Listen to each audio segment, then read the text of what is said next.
Inside Story Uganda, real source of political updates. For this, is it sustainable? Yes, or no? Kubira. You have to spend. What are we likely to get in Congo? In Congo. Nabikuburira. Tewali yawakanyiza. N'abawalaga yadde. Kati abakubidde kino. Is this all sustainable? Is this sustainable? If you are intelligent, calculate the amount of money Uganda is supposed to get from Congo, according to monitor, and this and the one they are spending daily. And you see, even if you get this, nabagamba wano nembagamba nti mukula ekyo ekimeri kye kye yakoze agenda kubabba. As the pipeline goes to Tanzania, Kenya has constructed the largest oil reserve for Uganda. Ikitegeeza ekimeri kya mukula kino. Kati Kenya crude oil egenda kumujjawa. Crude oil wa Uganda egenda mujjawa.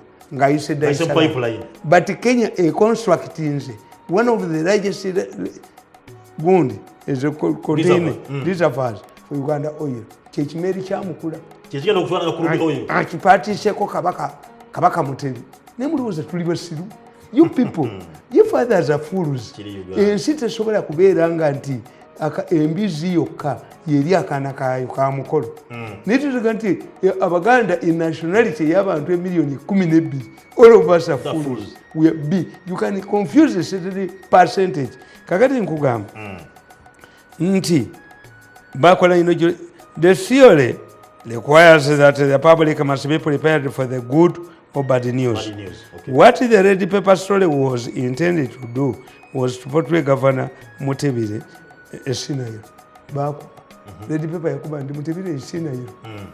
Era kati bajunior bebe bakola emirimu. Okuva kollo tebatubulya ntakyali scenario. This is the Mutebeli am discussing. Kine bagambye ini uli agenda. This is the Mutebeli Bank of Uganda great up to refute. Tuyina a refutal, a rebuttal, and a denial. When you say he refuted Chitegeza with evidence, a rebuttal means evidence, a denial, he denied, no, a denial.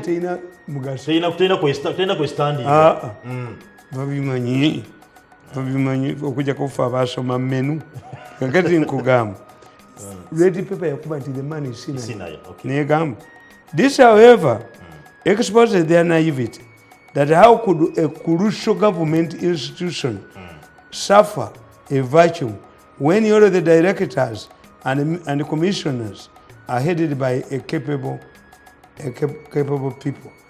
Baga nti Bank of Uganda is governor ali mukuma isina yo. Ulonga bagala okubawo kaseeke. Abali bagala kuwamba commissioner era tubali abamomentary nga tubalindirira. Tamper with the management. If this deputy governor, you don't appoint him governor, mugenda kusanga obuzi. Awo tulakwa basajja mwe soti tamu buno obuferebo obumwendo obo. Anti mwagamba kakati akwana yose. We shall expose you. Why? You are now caught up with your using short-term strategy. The governor is a northerner, the deputy governor. The chief justice is a northerner. The speaker is a northerner. Yet the northerner become governor. Because the argument that if the 3 pillars of the state can be handled by northerners, the speaker and the chief justice also no promoting a joke kakati short-term strategies zamwe okubaka second zibatuukiridde kasolwa ku lubimbi kituufu okitegedde. Yes, this man should be promoted now. Yes, a deputy governor. Why is he there? Waliwo oluvumo lutambula nti nga bakunama anti nga bakunama kubanga argument yaggwawo dda. If two northerners can handle the three pillars of the state. Ate obwakava nabwaki ejogo nga libava mu mutwe, short term strategies nga zibagwa mu mutwe. Kakati nkugamba nti baali bakubaani komishona wa Nakalema G nawo bawambewo.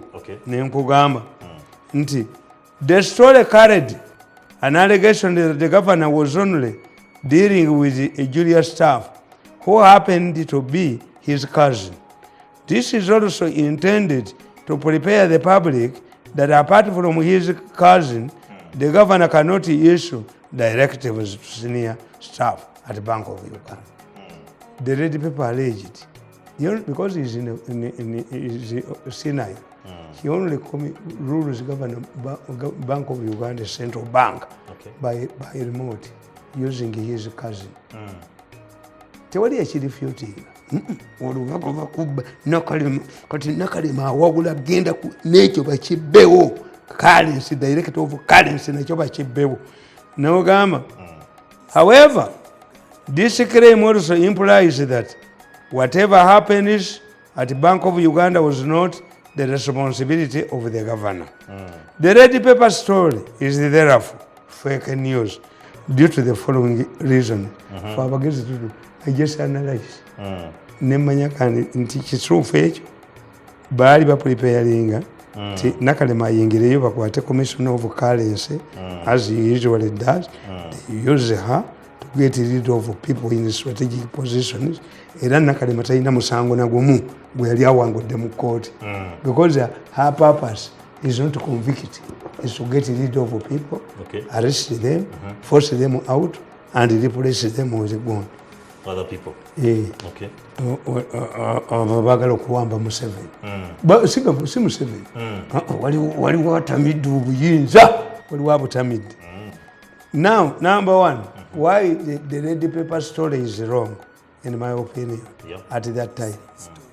The central bank cannot be left under the stewardship of a senior and unreliable person owing its importance to the country. In addition, any serious government cannot allow situations where there exists a vacuum in the management of the central bank. Tekisoboka. Kakati of the two one, a senior man to run Bank of Uganda, kitegeeza n'ennyonyi bagiteeka ku computer. Nebira ku auto. Ye ku auto. Nemuyina eggwanga basajjamu muyina eggwanga oba bye boogera naye beesiimye. Abasiraamu bagamba ti osasiranga nnyo omugezi ayogerera mu basiru kuba bakutta. How can you say in a country, an English newspaper, that the whole central bank is run by a senior man? Kiswaza kakati nkugamba nti nkugamba the question should be, how did this story leak to the media? If at all it is true, any company would be concerned. A public relations manager must buy all of the newspapers, must afford to respond. About what they responding, and do you know what exposes the government? Tisinga mu Uganda abantu bonna bagula amawulire mu government offices. New Vision yali badala ku mitwalo ku. Yani badde ya kituufu. Tiwali. Oba nova monitor ne bagamba is impopulanga monitor red paper and New Vision. They are like a women. You cannot tell a woman who is going through suffering. Bonna banyirira. Kituufu. How many copies do you circulate? Mu Uganda waliwo kye bayita mu mawulire tukiyita ABC. If you want to find out that a newspaper is a newspaper, it's ABC, the Audit Bureau of Circulation. You know, Bank of Circulating 500,000 copies. We Uganda we don't have a newspaper that qualifies to be called a newspaper. That's why they are expensive. Why did it not attract the attention of the minister in charge of finance? How can the Minister of Finance sit down when a newspaper has reported, which is believed widely, that it is close to government, that the Bank of Uganda is in charge of a senior man? Why was it? What, also, Why was it not rejected by Bank of Uganda? It did not simply because it was made to serve a purpose. This is why the senior governor woke up out of his slumber to alert Lieutenant Colonel Edison Nakalema to dramatize the whole incident. Bakuba sente oluba building story yawe bagenze ne bakuba sente ate nga n'okufumba tebakumanyi. Who decides that we need new currencies? It is Bank of It must be a board. Yeah. Omuntu omu tasobola taswagamba ng'omuntu. Bwe bakuba sente ne bakyatalinga ennyonyi egende zikino yagendako ne London n'ekima ebintu byereeta ebyamandera n'embiira abatali connected Bank of Uganda. How sure are we nti basooka kuteekayo ne Nakalema teyakwatako n'obu. Mbira has never made a statement. Bakwata Munyampi Malinga. Omunyampi gwe baayoola omunyampi ne bamuyoolawo. I wrote this book. Okay. The future will exonerate me. Nimbagamba. Secondly, like any other government bureaucrats, the governor believes that invoking Nakalema's name in matters of corruption gives their sinister motives credibility. Previously, they would refer such matters to the IGG's office with the Auditor General. In many cases, at Bank of Uganda, which are criminal in nature, the governor plays the role of a whistleblower, which is strange.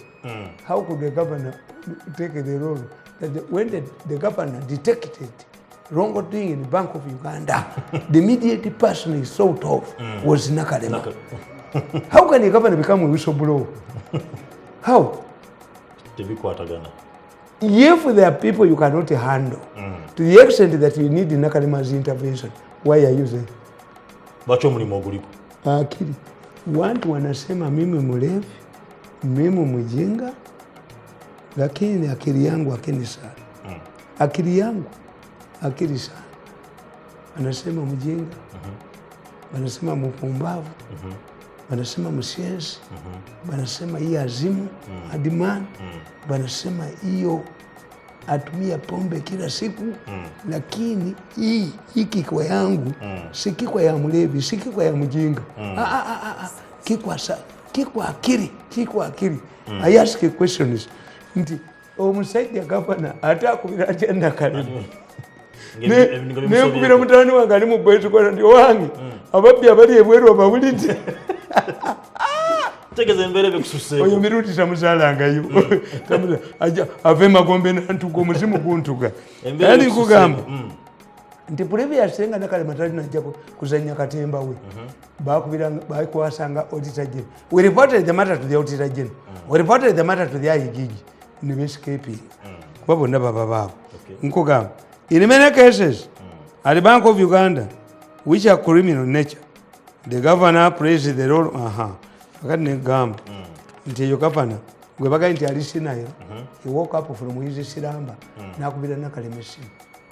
Not a managerial meeting. How did it? Bakwata Banyampi, Bakwata Munyampi. Never Yampi Baba with them. Banyampi with them. And in charge of institutions.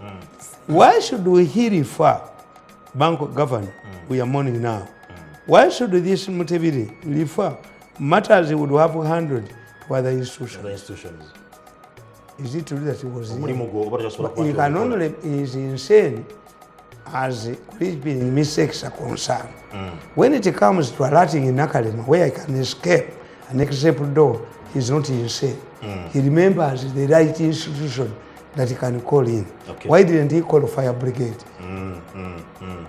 He was saying, ndikine ekiwala kituvuma ndikiralu nga bacho waliola bokedde nga agende butabika na interview nga abantu nga kiteeka ku TV kituvume kitwonone kyovume nyabo kutalabangako uvume mukazi wange olireze bya nigwe yepangira ku mukazi wange katondo na kikanyugirira ebimwe yasanga emimwe giweddewo ejaba nakanyugirira emimwe gy'embizi kivule univu kitunuliriza enyuma nti otuvume tujja kuleka na mpulidde waliwo obusiru mbubwe gwe tugenda kuvuma abasoka balina olugero nti ebisiru ebibiri bisinga omugezi omu lwaki nga batambula ekiro kubanga omusiru omu atunula ekyennyumanyuma n'alaba ebivaayo omusiru omulala naye when it comes to logic a negative times a negative does not equal plus. No, you can't. Nti obusiru plus obusiru, you get omugezi. Nti ekintu emempe bwo kigatta n'omufungula ndiga. Bazaala omugezi. Aha. Kale tugende mu maaso. Nkugamba. Why should he refer matters he would have handled to other institutions? Or one would ask, who are these people amongst Uganda's Bank of Uganda staff that are more powerful than the governor himself? Instead of trying to cover up his incompetence, Governor Mutebeli, I said, should better tender in his resignation and pave way for competent person.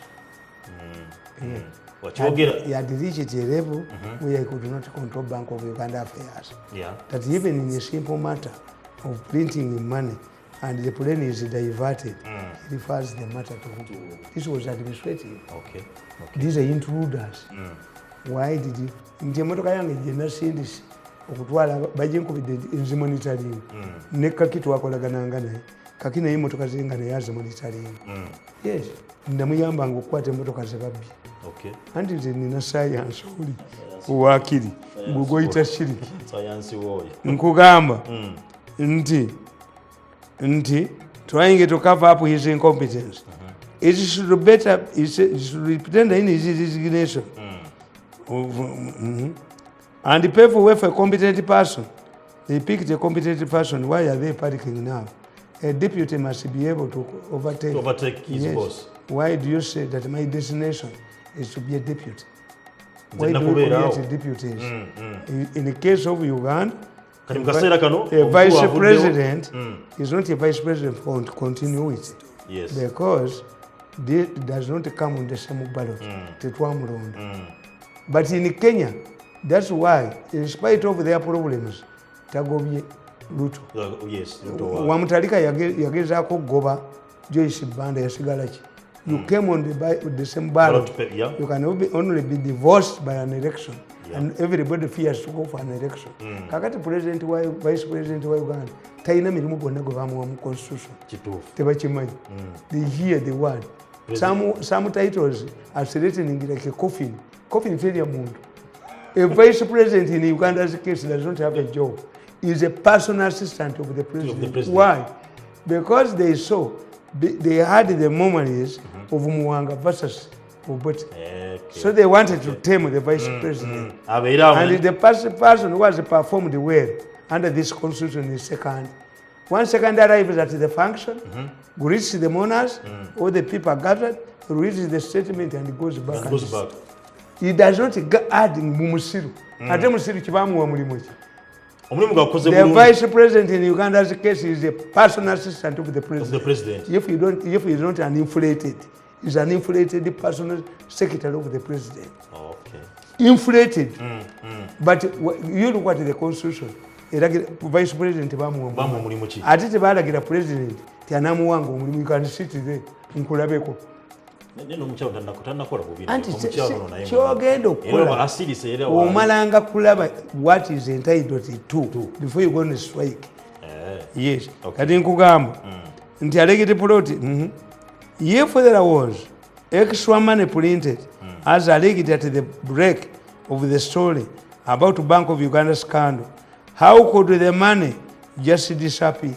Nakali matalina sente zeyaleeta tezali emigugu gyali gyabambiri era bo tebakola na statement. You see, in Africa, a law is like a cobweb. It only traps small insects. But in Europe and America, a law is like a blind kid. It doesn't know its parents. Kakati nkugamba nti okitegedde ne bwenkomawo nti the governor am mourning. I would have liked to mourn Mutebeli as a secretary to the treasury. I would have liked to mourn Mutebeli, a vibrant president of Makerere University. But where he has ended, I find it becomes difficult for me to analyze. And this should teach other people. When should you depart Yes. When yes. should you call it a day? A day, no umula. No umula. Public service. Politics here. Politics mulala. You go to Israel. Osanga Prime Minister wa Israel ngata for minister. Yeah. No sanga minister nga for son. Okay. At one time, Gundi Mbabazi was the Minister of State mu President's office. Lugunda ngata abadde Minister of Foreign Affairs. Ate President namuwa Minister of State from Foreign Affairs. Kubanga Museveni works like a Nyerere. What is important in some systems is not your title. Okay. The role. Who can play this role? Role jogeno kubanti okola. Yes, who can play this role? Nyerere could remove a minister namufula DC. If there was a crisis in your home, you can go. Okay, no tereze Yes, okay. You can go. Like these soldiers who were removed from the barracks to help the peasants. HB Chabut. Naye neewunya. Omanyi for you. Mzee Chemba Sasirako. You forget it. When Salim Saleh was the Minister of State for Finance, he trained the people. Naba wane pichi. Naba igiriza ne computer. Bakolena, where did they disappear? Did they disappear with the motorcycles? Or they were eaten? When were cannibals ababali? Tova Quest TV kalugenda tumulemu tugenda kuba tudda naye ngenda kubanga nebaza omukulu Asmani Kato okuva ali obukoto ngulaba kuoli omukyala nakanyikijjo tunaye ngulaba kuoli mbebaza okoni mu Quest TV wamu n'omukulu Moses wali mu Somalia Mogadishu mwenna kwe muli mutugoberera